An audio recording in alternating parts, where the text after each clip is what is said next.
I graduated my master's. I couldn't get a job for like a whole year. Ended up having to go on the dole essentially. And that was actually like a really humbling experience for me. Like I really hated my job. Like I was just depressed. I was not enjoying it. I'm like a cheap in Tanzania now. Something you do completely differently if you started again tomorrow. Take everyone's advice as gospel. I was this person who's doing X, Y, Z, not realizing that that's just a projection of who I want to be.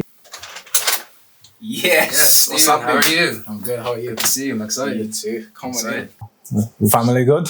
All good.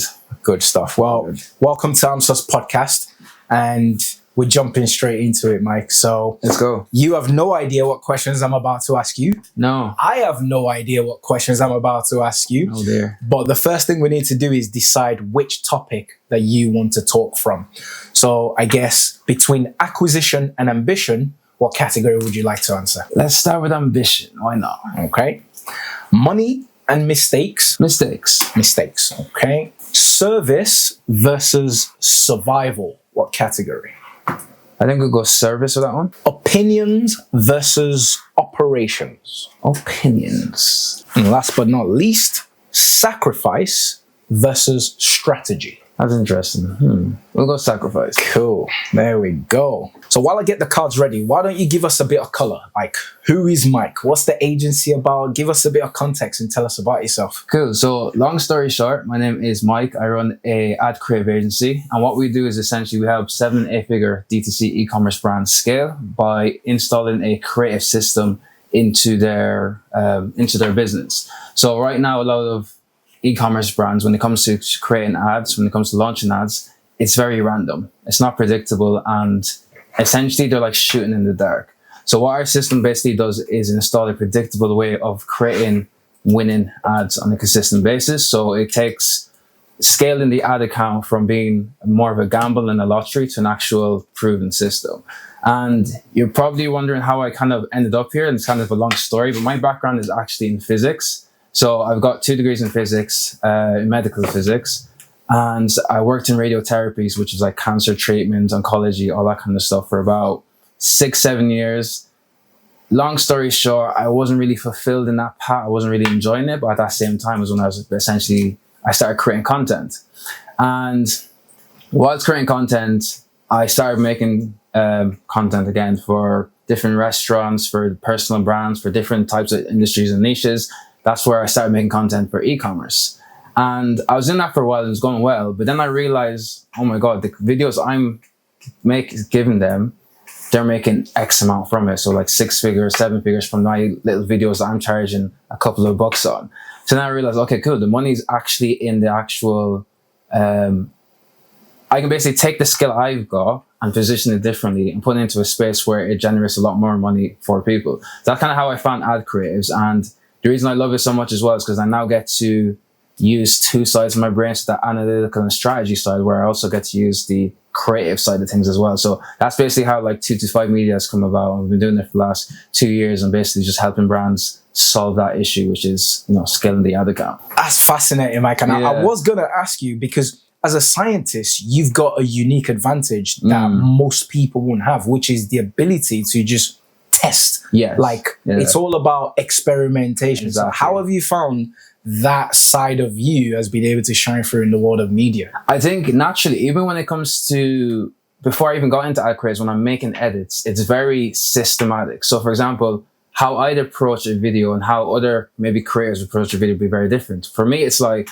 I've got the finished product in my head and then I reverse engineer to try and figure out how to make that video. So then it's like, okay, cool. This is what I want the video to look like. I'm like, okay, cool. So I need to now get this type of shot, which will produce this. And then I probably need to edit in this way, which will produce this. So it's very much so reverse engineering and breaking it down. So then when it even comes to like to ad creators themselves, again, like I mentioned, with how meta is now, Andromeda is the new thing where it's like you need to feed the beast, which is creatives, etc. Right? Now, a lot of paid ad agencies who are solely previously just media buyers, they're now they're now saying that they're now creative strategists and creative performance creatives. And it's a bit annoying for me because it's like, hey, this is my field. Now you guys are trying to say you're doing this.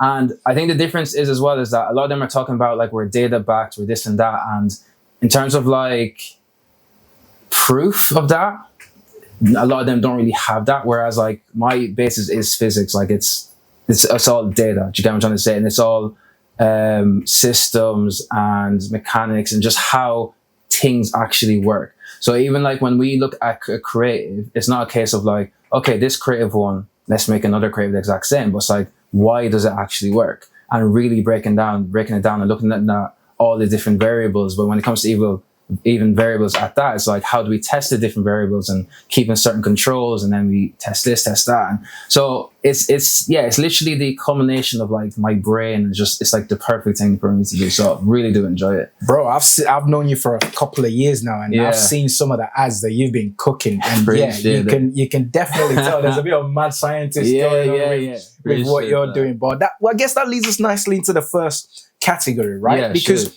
if you went from your background in physics to then go, do you know what? I need to jump into this marketing side of things. I need to jump into media. I need to jump into meta and so on and so forth. Clearly, which is why you probably picked ambition. This is a man in front of me with a lot of ambition. True. Let's find out what the card has in store for you, right? As you can see, I've just shuffled a card. Please take your pick. We'll take this guy here. Okay, here we go. What would make you genuinely proud to have you associated with this agency in 10 years? Interesting. What would make me proud to be associated with my agency in 10 years? Exactly. I think for me, it'd be results and case studies. The reason I say that is because I'm sure most business owners, well, let's just say 90% of business owners want their clients to do well. But I think that's something that is like embedded within my nature as well. I'm someone who likes to help people and see people do well and see people grow. So the whole like kind of base as well for our agency and what it is that we do is to make sure that people are actually getting results. Because even with what it is that we do when it comes to video creatives, at a point, creatives was just more so for the branding side of things, and there was no ROI really attached to it. Mm-hmm. And a lot of creative agencies, they know how to make videos and create cool assets, but if the assets aren't generating revenue for the business, is kind of useless. So for me, I think when it comes to 10 years, just having that proven track record of like, we've helped hundreds and hundreds of hundreds of brands scale to that next level that they've been trying to get to, and just essentially being that agency that has solved that problem that they've been dealing with for a while, if that makes sense. No, that makes a lot of sense. And I know you've got a couple of really good case studies at the moment. Yeah. Where is the level that you're going to? What is that aspiration? Because yes, your goal is to work with these 7, 8, 9 figure brands to take them to the next level. Yeah. Like, how do you know that, yes, I'm at this level? Yes, you're doing some good stuff, but then looking back in 10 years time, like, this is that level. This is that pinnacle. Yeah, I think there's like two ways to answer. I guess internally, I'll know when I know, if that makes sense. But then I guess from an external point of view, I feel like I don't know if it's a certain publication or if it's a certain article or whatever that will eventually say, like, when it comes to ad creators in e-commerce, these are the guys to go to. But I don't want it to be a case where it's just like UK and Europe. Like, I want it to be worldwide, where people are trying to think of the top D2C e-commerce marketers, etc. Like, I want our name to be up there in that conversation. And I think it will be. Love that. How are you driving these standards then? Because most agencies aren't able to quantify the level of goal and ambition that you just quantified, which is quite clear. When it's all said and done, come back in 10 years time, you want 225 Media to be literally of the names on the lips of people when it comes to the best ad creatives in the world, not just UK and Ireland, like you said, in the world. So how are you driving that standard in your agency? Because you clearly have the ambition, you clearly have the methodical approach as well as the creative approach. How do you now instill that into your team and drive that? I think it's almost as a byproduct of me and my nature. I think naturally in conversations that I have with my team or with other people, the standard is almost automatically set. And I do believe in like leading from the front as well. So if I'm holding myself at a certain standard, everyone else essentially has to as well. And then obviously when people are onboarded, whether that's clients, team members, contractors, etc., just kind of setting that tone so people are quite clear, like, this is a place where we're going to excel but do it together. Because I don't want a case where it's like, I want everyone to grow around me, not necessarily just me. And even when it comes to like attracting A players and even cultivating A players within the team, I want that environment to be there essentially. Those are some sizable goals, and I have no doubt where you're gonna get to. Sure. So we're gonna move into the next category which you chose, which is mistakes. And once again, I'm gonna shuffle the cards and let you pick. Okay. And the question for you, my friend, is here we go. What's something you'd do completely differently if you started again tomorrow? I guess because it's front of mind, I think what I'd say is not take everyone's advice as gospel.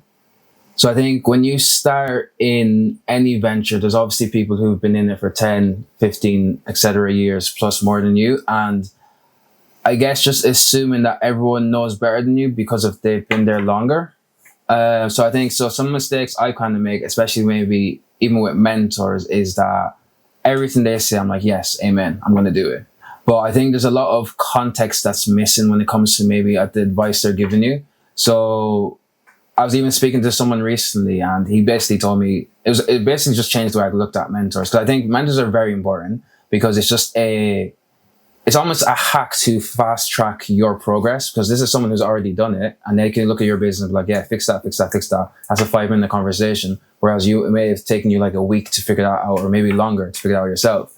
But my friend, he told me something about, unless they look like you have the same background experience as you or grow up where you grew up, you can't take everything they said as gospel, because there's a lot of different context as to what worked for them may not work for me. It may work for me. So for example, if he's like a blonde white guy with an English accent, maybe Deutsche Door knocking is quite good. But if it's me who's 6 foot black with an Irish accent, probably not the best. You get what I'm trying to say? So that's one thing. So I guess with that same train of thought, it's like trusting your gut instinct as well.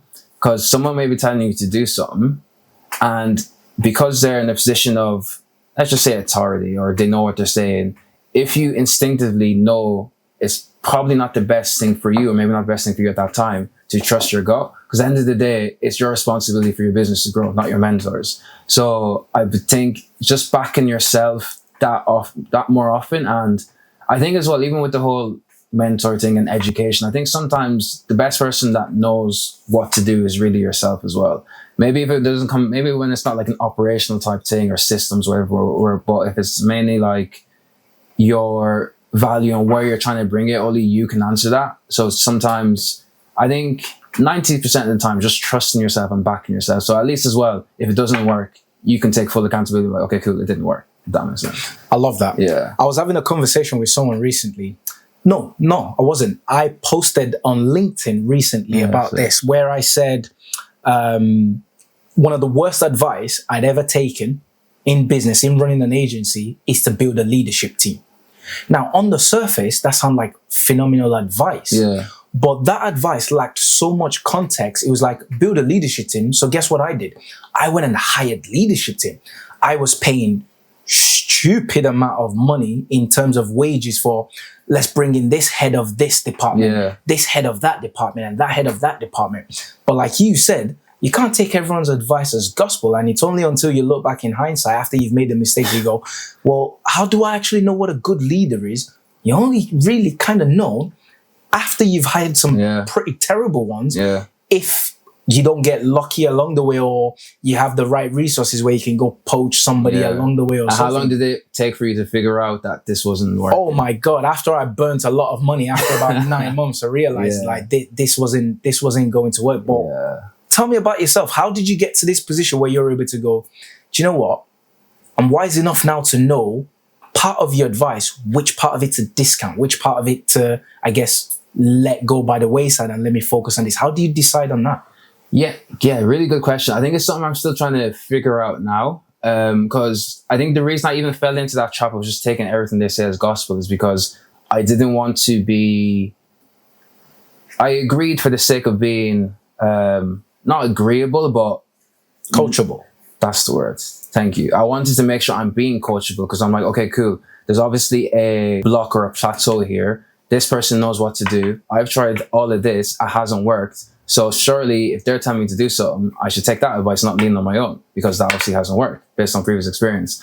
So I think with that being said, it's almost like kind of following your gut, because certain things I'm like, I have instinct, like in an instant pushback to.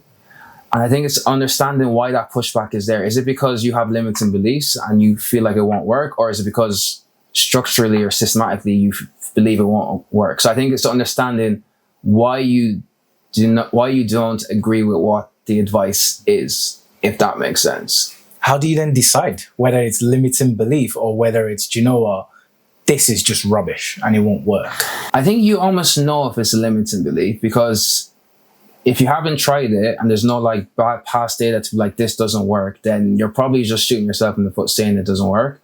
But then I guess when it comes to this idea is just rubbish, I think being able to voice that in the moment and be like, I hear what you're saying, but I think this is rubbish. And then if they can't back why they're giving you this advice, there's a good chance it could be rubbish. But if they can break it down to you, like, okay, cool, we're going to do this because of X, Y, Z. And if you still agree with it at that point, I guess, where it's like, it makes sense, you might as well try it. I think where I kind of fell into the issue is that I would try what they said for an extended period of time. So not obviously, but a lot of good things take a while to start working. But it's important not to apply that across the board. Certain things, it's like, once you get the result, that is the result. Like it's not going to change within 7, 14, 21 days. That is the result. But for me, I'm like, okay, cool. Maybe this result will change in 7, 14, 21 days, but I'm doing the exact same thing. So I think shortening your time span in terms of like making decisions is like a big thing I found to learn. So I'm like, okay, cool. Maybe I don't agree wholeheartedly. I'll try it for a tiny bit, but then cut your losses early instead of just letting them run for too long. Yeah. Have you heard of the psychology thing called sunk cost fallacy? I've heard of it, but so sunk cost fallacy is when, because you spent X on something, even though now you've seen that you've not got the result, you then keep spending more to try and get the result. Whereas, you just go, cut your losses early. I've spent that. It's not worth. Move on. Yeah. But that's also a brave thing, though, like you said, because it's not easy. The natural human instincts is to, let me keep trying. Maybe something will change. Let me keep trying. Maybe something will eventually shift. Yeah. What kind of work have you done on yourself to make you then go, do you know what? Okay, I'm spotting the pattern now. Time to just make that snip and just move on to the next thing. Funny enough, kind of contradicts everything I said. It was a mentor that showed me. It was basically a mentor that told me, like, Mike, you're taking too long to, not to get results, but to act on the results. And obviously when he said that to me, I guess it's just like holding a mirror in front of myself where I'm like, you know what? That is so right. And then I kind of start to see where that plays out in other areas as well, outside the business as well, because it comes from something, right? And I think that's what, not to go on a side tangent, but I think that's what's beautiful about business as well. It's like you go in to just make money, but then you end up doing all this work and inner healing, and then you find out that you can't take objections because your mom said this when you're this age and that age and this, and it just goes down that line. But to answer your question, it really was just like a mentor that, when we're doing like an audit of my business and I was saying this wasn't working, that wasn't working, and then I was telling them, I've been trying to do, for example, like acquisition. I was doing this cold outreach campaign for a while. So for a while means like 3-4 months. And I was like, it's just not working, etc. And then he's like, okay, Mike, you just told me you've been doing it for 3-4 months. He's like, why? I'm like, because I'm testing this and I'm trying. And he's like, well, it's clearly not working, right? And I'm like, yeah. He's like, so what are you doing? I'm like, good point, I'm like, good point. But to summarize it is, I had someone basically tell me what it is that I was doing. Love that. Shout out to the mentors, right? Yeah. Beautiful. Well, moving on into service, shuffling the cards once again. And you chose service over survival. So let's find out what's in store. I'm interested to see what this is. Okay. Let's go. Okay.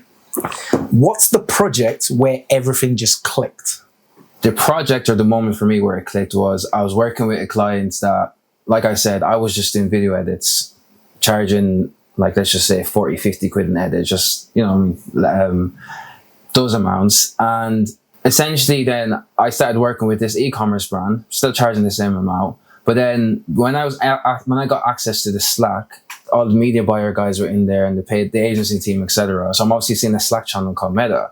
And obviously I'm now seeing like the revenue they're doing per day. Now at that point, it was like I'll keep it broad, it was like a wellness brand. and they're doing 8 figures a year. So when I'm seeing each day is just like 15K, 20K, 25, 30, I'm like, wait, is this a day? And I'm like, you're using my creatives to make this. So obviously it kind of clicked there, and I was like, I didn't realize there's a world where people do that. Again, that's kind of going down to how limits and beliefs, because I had not seen that before. Maybe these are the numbers you see on salaries. I'm seeing that per day. So once I seen that, I'm like, okay, cool. When it comes to like skills and services, it's really important to the vehicle in which your skill is being used is important, because I can use my skill of creating content, editing, etc. For example, a restaurant. And because a restaurant only makes X amount per month, the amount of cash they have available to use your service, it would be limited. But also at the same time, when it comes to that vehicle, it's hard to track ROI, because it's just eyeballs that you're trying to attract to the business, but you can't really, there's no unique tracking mechanisms and stuff like that to be like, okay, this has come from this. But then when it comes to e-commerce, there's a direct correlation between this ad creative and this amount of revenue that's created. So now I can position myself in a more premium position, because I can justify my pricing a lot better, and then which allows me to charge like 5-10x a lot more, much more. So I think to summarize it, it's kind of like when I knew that my skill could be used in different vehicles, and the vehicle that I'm in determines how much I make at the end of the day, even though the skill set is quite similar. That's interesting. Yeah. Was that the moment that then make you position yourself to, right, I'm going after e-com and I'm going after this type of people? Or yeah, so funny enough, it was the moment I realized, but I didn't act on it straight away, because at that point I was still freelancing, that's it. So I had like a long period when I did quit my job where I was creating content, but I was that person who just created content. So I even thought it was kind of cool where people didn't really know what I did. Like, you go on my Instagram, like, oh, this guy is cool, but you don't know who he works for or what he does. So I thought, like, if I could service anyone and everyone, that I could make more, because I'm like, the pool is bigger. But then obviously fast forward now, I realize the money is really the riches in niches, as they say. Like, it's really important to niche down. And then, like, for example, like the analogy I always use to friends that I'm talking about when we're talking about niching is that if I'm a PT on the gym floor, I can charge X amount, right? But if I'm a PT who trains women, I can charge a bit more, because now my whole marketing, etc., is now tailored towards them. But now they're like, oh, this guy is for me. But now if I'm a PT who trains women who've just has just gone through childbirth, then it's like, wow, this guy is super, super specialized. So now you can charge a premium based on that. Well, that's only because you've niched down. So I always kind of use that example because, again, when you think you can serve everyone, you're not serving anyone, if that makes sense. If you're for everyone, you're for no one, essentially. Cool. So it was from that moment, I realized, okay, e-commerce is the way, but I still kind of went servicing this person, that person, this person, that person, until eventually I realized, okay, cool, that's not scalable, because I'm trying to do everything for everyone. So then when I realized, okay, cool, this is my ICP, this is what they need, these are their problems, this is how I'm going to service them. And that's when it clicks even further. But that's when I acted on the click, if that makes sense. Yeah. No, that's cool. And you said you quit your job for a while, freelancing, creating content. What was that like? That couldn't have been easy. Everyone's got bills to pay at the end of the day, crazy. Right? Yeah, for me, that was to go on the spiritual side, like that was when I fully trusted God. So even in that period where like I really hated my job, like I was just depressed, I was not enjoying it. But then I kind of felt like a pull from God to really, not to really, but like as in I need to leave my job. Essentially, I had to quit it. And it didn't make, in that time, it really didn't make sense because I didn't have any clients. I wasn't doing all this e-commerce type content. I was just editing for myself at that point. So I've never had a client. Actually, I was on Fiverr. I was doing a few jobs on Fiverr. I didn't have any savings. In fact, I was in debt. And yeah, I just didn't have any experience in doing business. So that's kind of how I knew, like when I was walking, I remember walking to work the day I was going to hand in my notice. I was like, look, God, I'm going to tell everyone that you're telling me to do this. So please don't embarrass me, essentially, because I do feel like you're calling me to do this. But at the same time, if it was to work out, I knew it was God because I didn't know what I was doing. So obviously, looking back now, it almost looks like ridiculous that I did that, but it makes sense. But yeah, even during that period, it was really rough. But again, all I had was faith, because I was in that period where, because I had nothing, all I could have was faith. So it was definitely a trialing period. But I think, again, you always go through these trials and tribulations where you're refined and you're strengthened, and those skills and mindset shifts that you've cultivated in those times, you're now using now. So I kind of see why I had to go through that now, if that makes sense. But it wasn't easy, but thank God I had God, essentially. Yeah. Nah, that's beautiful, man. Yeah. That's beautiful. Well, let's move smoothly into opinions. Nice. I wonder what these questions are, the opinions. I wonder what they are too. Here we go. What are we going for? What's a strong opinion you've actually changed your mind on over the years? It's kind of gone back to the limiting belief, and just even what I touched on briefly about like the amount of money people can make, etc. And I think the opinion I've kind of changed is that wealth and doing well is for a certain type of person. I think I'm now in the point where I realize it's like it's all there for everyone. You just have to go and get it, essentially.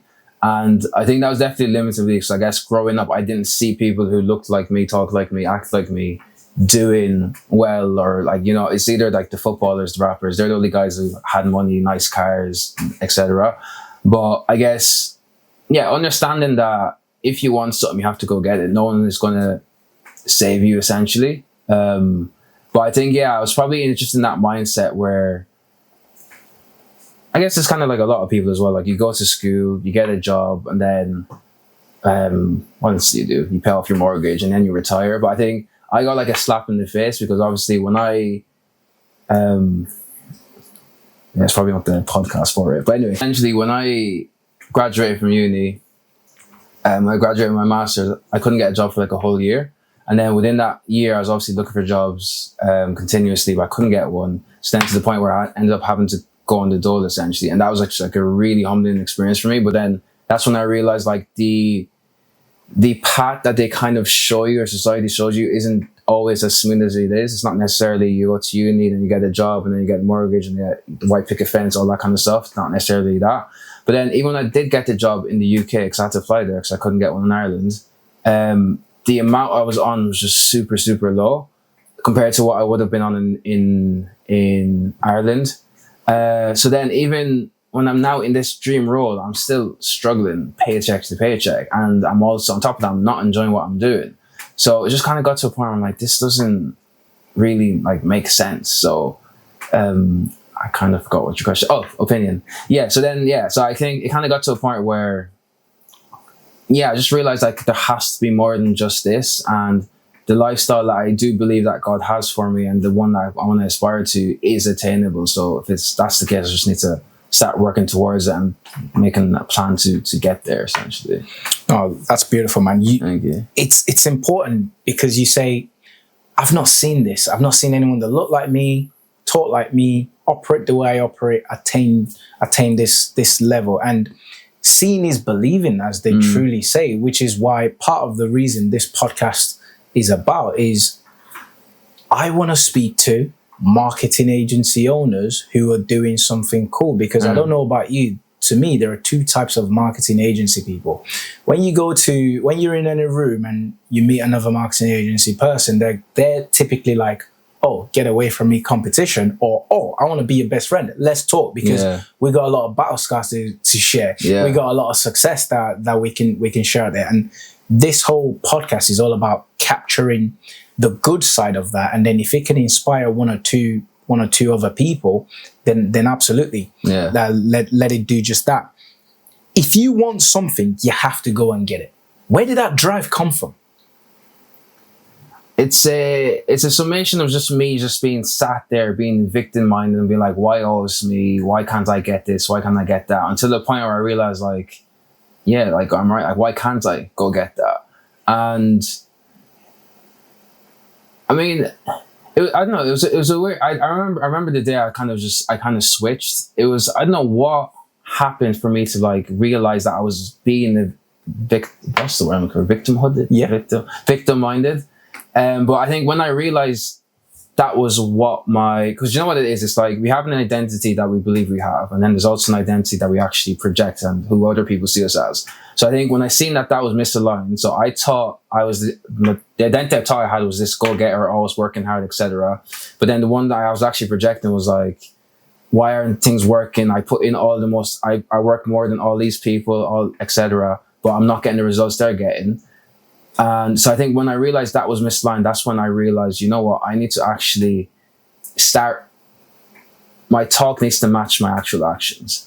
And it's a case of like just actually taking accountability as well. I think people shy away from accountability, but I think accountability is a beautiful thing because then it's like, it's actually in your control. Like if you want to do well or achieve something or do anything in this life, like you can do it.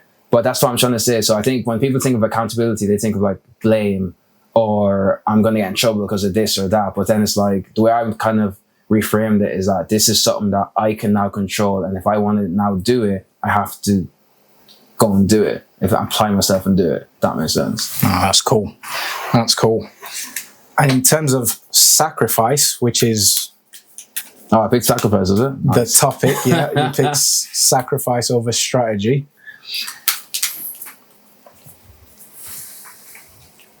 I'll take from over here. Oh, okay. Got the top of the deck.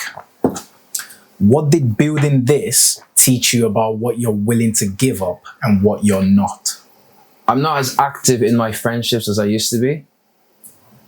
But I'll also say that with saying that, I'll also preface that by saying, I think the identity I have now that I've had to adopt in order to build this business also clashes with a lot of the older friends. And like I said, like I had that moment where everything clicked. So I had to kind of like adopt this new persona because I don't believe in like you build yourself up to be someone. You need to be that person that you want to be to attain the things you want to have, right?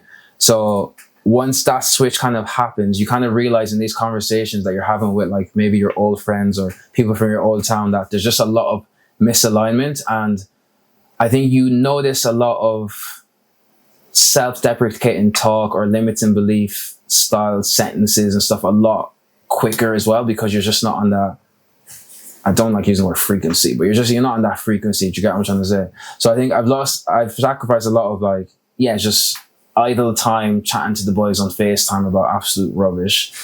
I've sacrificed, I guess, my own free time, but I'm also kind of a person that I can't really sit idle. I feel like I'm being lazy. God knows where that comes from as well, but not the podcast for that. And I guess in terms of, I'd like to answer what am I not willing to sacrifice? I think I've had to sacrifice how, again, leading into the identity, I've had to sacrifice how I thought people perceived me.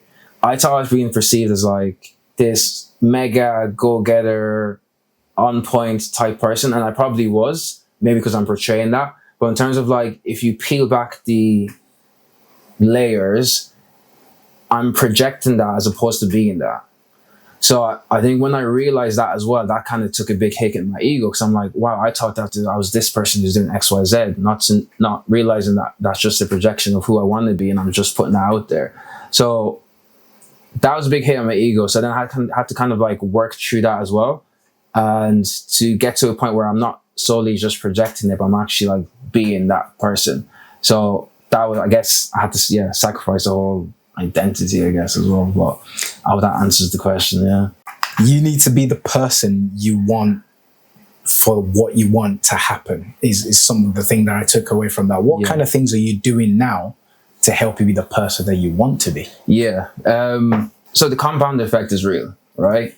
So everything we do on a daily basis adds up. So if there's, for example, you want to be running a business that's in 7 figures a year, you now need to act like that person. You don't build yourself up to that person. Because what does that person do? You need to do what they're doing to build what they've built, if that makes sense. So for me now, for example, like I said at the start of the podcast, I want to build basically an agency that's known worldwide for what it is that we do, which is art creative. So even down to like my routine now. We were talking about how we're going to be doing a 10K run. I've given myself a goal. I'm making a plan to ensure that I do that, but then also like structuring my day to make sure I'm giving that enough time. So then when it comes to building the business, I need to make sure my days are structured to make sure I'm doing the inputs that are required to get to the stage that I'm trying to get to as well. So just daily habits is a big thing for me. But then one thing as well is just, I think kind of like protecting your mind is also important, because if you share bigger ideas with people who aren't big-minded, who are people who are small-minded essentially, that can chip away at the possibility of what you think you can do. So I'm big on like environment and making sure I'm in rooms with people who are doing way better than me and bigger than me, because then they can, if anything, they're going to drag my level of thinking or my aspirations up as well. So it's just little things like that. And then, just acting like that person who I say I'm going to be. Like, just do that now. So if that means, if that person dresses a certain way, dress like that now. If he talks a certain way, talk like that now. If he presents himself a certain way, do that. Like, what does he eat? What does he consume on TV? Is it rubbish or is it educational stuff? Or what does he do on Sundays and that kind of a thing? So I'm trying to like adopt that now and be that person now, if that makes sense. So for example, the person I want to be comes on podcasts with Steven. Like, so he has to do that now. Do you get what I'm trying to say? So stuff like that, yeah. Brilliant. Believe it to become it, or become it to become it. Essentially, yeah. No, that's good. Okay.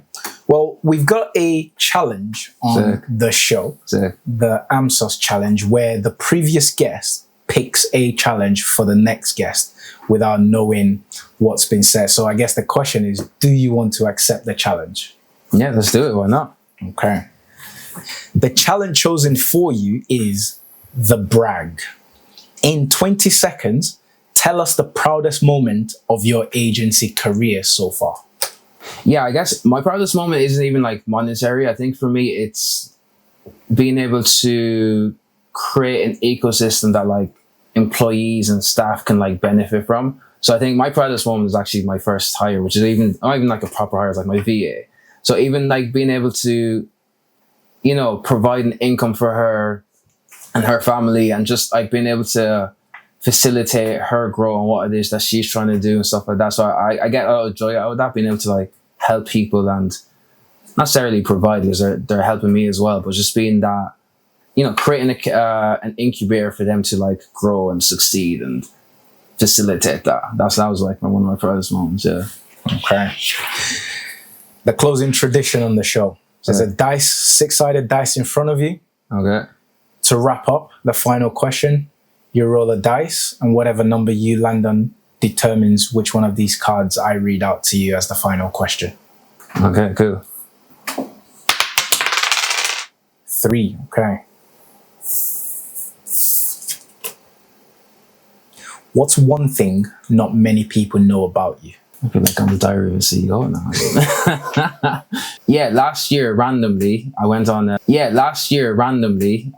a trip to Zanzibar, and as we do with me and my partner when we travel, we just start talking to a lot of people. So we started talking to this like Maasai leader. So we didn't even know there's Maasai in Zanzibar. So we're chatting to like one of the Maasai group, and then next thing they've like invited us to like chill with them, have some meals with us, etc., etc. Long story, last year randomly I went on a trip to Zanzibar, and as we do with me and my partner when we travel, we just start talking to a lot of people. So we started talking to this like Maasai leader.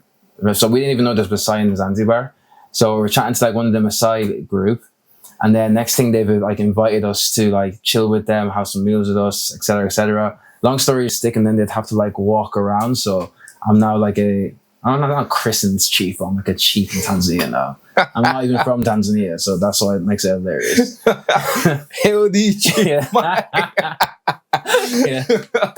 Mike, listen, we could sit here and keep talking all afternoon because I love what you're about. I love what you're doing, and seeing you grow over the last couple of years since we've become close friends is something I take real pride and joy in. We're definitely going to link all your information in the description below. Keep but shout out to you as well, man. Like, honestly, even when you pitched this idea to me, from the moment you did it to now, like the speed has been, that's one thing I've learned from you though. Like your execution speed is crazy, bro. Like you say one thing and it's done straight away. So I appreciate that. That's a good it's been a good example to be around, because like I mentioned before, I'm trying to put myself around people who are, you know, actively doing big things and would pull my level up. So I appreciate for that. And also inviting me. You didn't have to invite me. No, invited me. So I appreciate that. That's very gracious of you. But yeah, thank you. We're definitely going to link all of that information below, so a few people can connect with you. Keep an eye on the work that you're doing at 225 Media. Thank you. Some of those mad scientists, creatives are out of this world. Thank you. Appreciate that. It's been a pleasure having you on. And yeah, cool to have you on the show. Thank you. Appreciate it.